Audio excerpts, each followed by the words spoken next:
Hello friends, welcome to classroom studies. இன்னைக்கு facts 365ல நம்ம ஆகஸ்ட் 21 பற்றி தான் தெரிஞ்சுக்க போகிறோம். அதுக்கு முன்னாடி நம்ம சேனல் நீங்கள் சப்ஸ்கிரைப் பண்ணாமல் இருந்தீங்கன்னா சப்ஸ்கிரைப் பண்ணிடுங்க. நம்ம முதலாவதாக பார்க்க போகிறது international day of remembrance and tribute to the victims of terrorism. இந்த டெரரிசம்ங்கிறது இப்போ இருக்கிற காலகட்டத்தில் உலகம் முழுக்கவும் ஏற்கக்கூடிய ஒரு சேலஞ்சாக இருந்துகிட்ருக்கு. 21 ஆகஸ்ட் அன்னைக்கு யுனைடெட் நேஷன்ஸ் இந்த international day of remembrance and tribute to the victims of டெரரிசத்தை கொண்டாடிட்டு இருக்காங்க.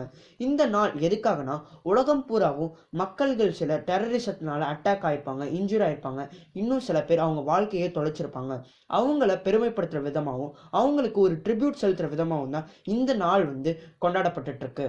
இந்த மாதிரியான இன்டர்நேஷ்னல் டேவை எதுக்கு கொண்டாடணும் அப்படின்னு நீங்கள் யோசிச்சிருக்கலாம். இந்த மாதிரியான இன்டர்நேஷ்னல் கொண்டாடுறதுனால ஜென்ரல் அசம்பிளி என்ன பண்ணியிருக்காங்கன்னா, நம்மளோட ஹியூமன் ரைட்ஸையும் rule of law of the நேஷனையும் கொஞ்சம் செம்மைப்படுத்தியிருக்காங்க. அதே மாதிரி இந்த மாதிரியான இன்டர்நேஷ்னல் லெவல்ஸில் நடக்கக்கூடிய ஒரு டேவை நம்ம போற்றணும், அதை பின்பற்றணும்னு அவங்க நினைக்கிறாங்க. எதுக்குன்னா, இந்த மாதிரி பண்ணுறதுனால நம்ம டெரரிசமத்தை ப்ரிவென்ட் பண்ண முடியும், அதே சமயம் அதை எதிர்த்து போராட முடியும். அடுத்ததாக நம்ம பார்க்க போகிறது ஒரு ஃபேமஸான பர்சனாலிட்டியோட பர்த்டே. இவர் வேறு யாருமே இல்லை, ஜமைக்கன் ஸ்பிரிண்டரான உசைன் போல்ட். இவர் 1986 ஆகஸ்ட் 21 அன்னைக்கு ஷெர்வுட் கான்டென்ட் ஜமைக்கால பிறந்தார்.